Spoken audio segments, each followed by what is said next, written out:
fortement calomnié, le pou est un animal qui n'est pas plus sale qu'un autre. C'est donc un banal préjugé de craindre le pou. Parasite, lui, il ne l'est pas plus que le cheval et coûte 1000 fois moins cher à nourrir, à élever que le célèbre coursier. Oui, n'insultons plus les poux, je vous prie, ne les écrasons plus de nos ongles, de notre mépris. Déclaration du musicien Éric Satie en 1923 à Paris, à l'occasion d'une exposition des artistes du pou qui grimpe. Le pou est cependant l'animal prolifique et sournois de toutes les guerres. Civils et poilus lui font une chasse opiniâtre. Nous sommes en 1915 à Coutances. Si le canon ne tonne pas aux portes de la ville normande, la population anxieuse vient lire chaque jour la liste des disparus au front. Les réfugiés hantent la ville et l'hôpital recueille blessés, français et belges. Allons-nous pour autant céder au découragement? Bien au contraire. Le talent, la générosité et l'humour vont tirer la petite ville de sa torpeur. Fêtes de charité, galas de bienfaisance, concerts et soirées théâtrales vont se succéder.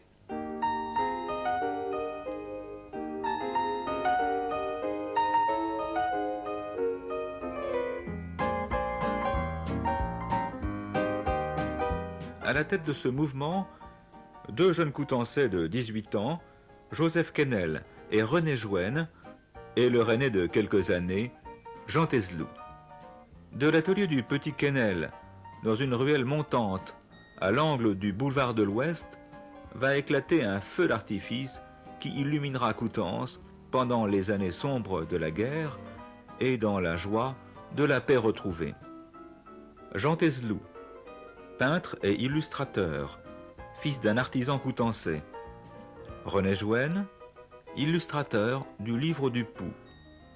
Et enfin, Joseph Quesnel, le pou. À peine sorti du collège d'Agneau, où il avait fait ses humanités, encouragé par l'abbé Huette, qui avait remarqué ses talents divers. À ce trio d'imagiers se joignent bientôt d'autres artistes. Le sculpteur Joanny Durand, qu'une blessure a amené à Coutances, Louis Lemare, excellent diseur, Georges Lenné, poète et écrivain régional, imagier à ses heures, Arlette Bouvier, Louis Beuve et bien d'autres. Mais le parrain du groupe sera sans aucun doute le peintre montmartrois Villette, ami de l'éditeur Belin, originaire de Blainville. Madame Brosset et sa sœur, amie d'enfance de Quesnel, ont été les témoins de la rencontre entre Villette et Joseph Quesnel, artiste débutant. Mais alors, papa a dit, tu vois, j'ai parlé tes dessins à monsieur Villette, lui te dira tout de même s'ils valent quelque chose ou pas, veux-tu aller lui en chercher, et il en jugera de lui-même. Alors, naturellement, il disparaît dans l'atelier, revient, et je me souviens, ah mais ça je m'en souviens, hein, que monsieur Villette, en prenant ça, alors il en cherche un autre, pas mal, pas mal, c'était pas mal, il disait, c'était pas si bien, c'était pas mal, pas mal. Et puis naturellement, vous en avez d'autres, oui. Eh ben, on en reparlera. Puis je reviens la semaine prochaine. Eh bien, mon ami t'en préparera d'autres. Et puis j'irai te voir. Comme le petit dieu Asmodée, promenons-nous au-dessus de Coutances. Îles de pierres accumulées, émergeant d'une mer de verdure, où passent furtivement les silhouettes sombres du sous-préfet, des juges, des prêtres et des religieuses. Ville bourgeoise, ville de robe. Dans cet univers feutré, discret, un peu sournois, nos artificiers préparent leurs bombes dans la fièvre de la création. Bombes de carnaval, elles vont éclater dans toutes les directions. C'est d'abord l'exposition. Au cours d'un gala, organisé en faveur des soldats belges cantonnés à Coutances.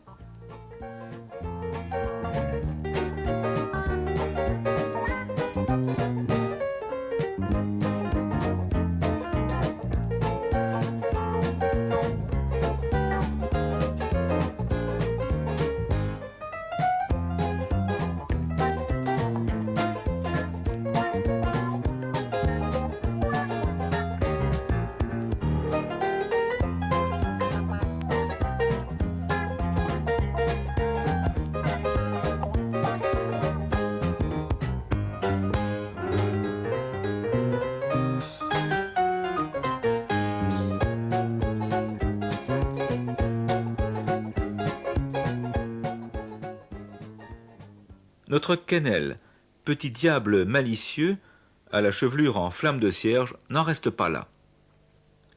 Le trio organise une représentation théâtrale qui fait grand bruit à Coutances. On donne L'Ensorcelé, adaptation du roman de Barbey d'Aurevilly. Devant des décors réalisés par eux-mêmes, nos artistes font trembler, pleurer et déchaînent les applaudissements des spectateurs enthousiastes. Le groupe poursuit parallèlement son activité créatrice avec le Livre du Pouls, adaptation originale de la bande dessinée, comme le souligne M. de Saint-Georges. Peut-on parler, pour les artistes du Pouls, d'une parenté avec la bande dessinée? Il faut dire que la bande dessinée n'est pas une création toute récente, puisque les dessins de Christophe, pour ne parler que du sapeur Camembert et de la famille Fenouillard, sont quand même de la fin du XIXe siècle. Par conséquent, la bande dessinée est une réalité dès cette époque. Peut-être en effet dans l'inspiration notamment de René Jouenne et aussi de tous ceux qui ont illustré le Livre du Pouls, y a-t-il une référence possible à cette partie de l'inspiration de chacun d'eux, car il faut dire que la bande dessinée, qui devait connaître ensuite une grande réussite, notamment chez tous nos jeunes, était, à l'époque où on l'a réalisée à travers Le Pouls qui grimpe à Coutances, probablement une nouveauté, au moins pour les Coutançais. Si bien que on peut peut-être, en effet, donner à leur production une référence à cette bande dessinée pour laquelle les générations qui nous suivent ont tant d'affection. Ces promoteurs de l'art populaire touchent également un large public avec une série d'almanachs et de publications. Ils dessinent, ils peignent, ils gravent le bois, ils impriment pour les commerçants de Coutances. Il faut bien vivre. Puis, c'est une nouvelle fête dans la tradition des années folles. Nous sommes en 1921. C'est le canular de la Saint-Pinxite. Véritable kermesse populaire sous les pommiers du clos du collège de jeunes filles, au cours de laquelle on inaugure la statue d'un saint imaginaire sculpté par Jean Tezelou. Madame Lemare se souvient de la gaieté de cette journée et de la bonne humeur des jeunes gens. Oui, et d'ailleurs, ils avaient fait un chant pour la Saint-Pinxite, au Saint-Pinxite priait pour nous. Et il y avait un buste de Villette. Ça se passait dans le champ du collège, donc sur le boulevard. Et il y avait eu un succès fou. Tout était très gai, il y avait même un petit cirque. C'était d'ailleurs quelque temps après une cavalcade, dont il s'était occupé beaucoup aussi. Ma mère tenait un café dans le fond de la place de la cathédrale, rue Daniel d'ailleurs, ça s'appelle rue Daniel là. Et une page du Livre du Pouls représente ce café et représente la servante qui est restée 22 ans dans la maison, qui s'appelait Marie Mouton. Et derrière le comptoir, c'était ma mère, qui n'en bougeait guère, d'ailleurs. Et tous les jours, ils avaient une farce à lui faire. Ça, c'est certain. Puis, c'est la veillée Sainte-Cécile avec l'orchestre coutançais La Cécilia. C'est ensuite un hommage à Rémy de Gourmont, le grand écrivain local. Nouvelle exposition des œuvres des artistes, discours pleins d'humour du peintre Villette, soirée prestigieuse avec une conférence de Louis Dumur, du Mercure de France, lecture d'œuvres de Rémy de Gourmont, danse interprétée par Jeanne Roncé, amie parisienne de Joseph Quesnel. Le dimanche, fanfare municipale, discours officiels, cortège fleuri organisé par notre ami Quesnel. La ville est en liesse, honorée par la visite de célébrités parisiennes. Paris, Paris. Joseph Quesnel ne résiste pas aux sollicitations de ses amis et quitte la petite ville pour se lancer dans le tourbillon de la capitale. Il s'installa donc à Paris, probablement d'ailleurs au début chez Jeanne Roncé, qui était une danseuse et actrice de théâtre, et peu de temps ensuite dans le propre appartement de Rémy de Gourmont, qui devint aussi le siège d'une revue qui s'appelle l'Imprimerie Gourmontienne et qui devait durer quelques années jusqu'à son numéro 10 ou 11, autant que je me souvienne. Et à ce moment-là, il entreprit de créer, avec les artistes parisiens qu'il avait rencontrés, une collection de gravures originales proposées aux amateurs d'art contemporain. Cette collection s'appelle Le Chien de Pique et la production de cette collection reste à peu près entre les années 27 et l'année 1931. Il y a là un certain nombre de grands artistes qui ont participé à cette collection. Disons simplement, pour donner quelques noms, André Derain, Marie Laurencin, Raoul Dufy, Max Jacob, Laboureur, et ceci démontre que Quesnel, qui était le représentant le plus direct de cette équipe coutançaise, avait immédiatement ressenti l'intérêt de s'intégrer à l'école de Paris, dont il sut attirer à sa collection les plus grands noms.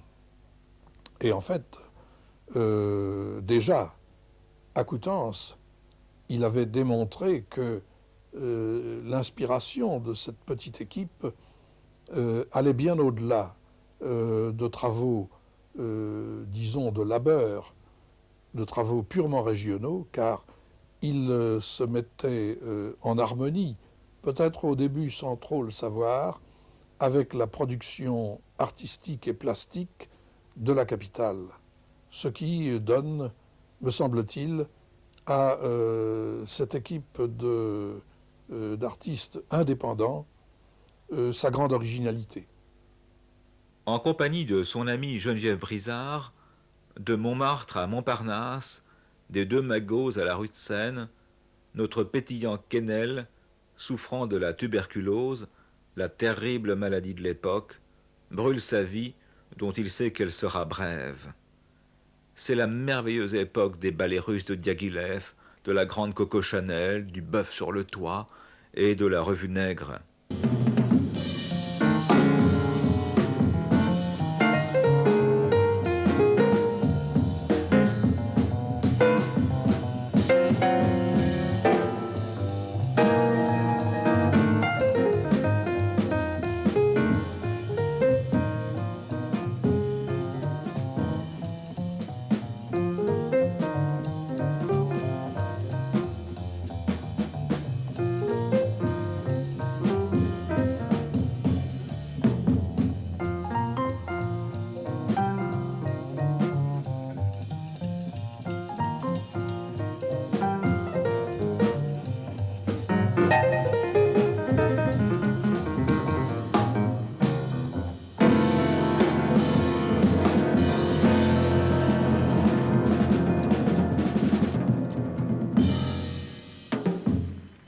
Dans ce tourbillon, Joseph Quesnel n'oublie pas sa petite ville et ses amis.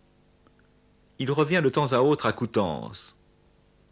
Lorsque la gravation de son mal l'obligera à des séjours dans l'Isère, en Provence et à Bayonne, il écrit des lettres où s'expriment gentillesse, humour, amitié et, malgré tout, joie de vivre. À cette époque, il trouvera encore la force d'écrire un roman, Café Sacristie, qui est un tableau un peu grinçant du monde rural qu'il connaît bien. En novembre 1931, le feu follet s'éteint brusquement à Saint-Germain-en-Laye. Le pouls du Poux s'est arrêté.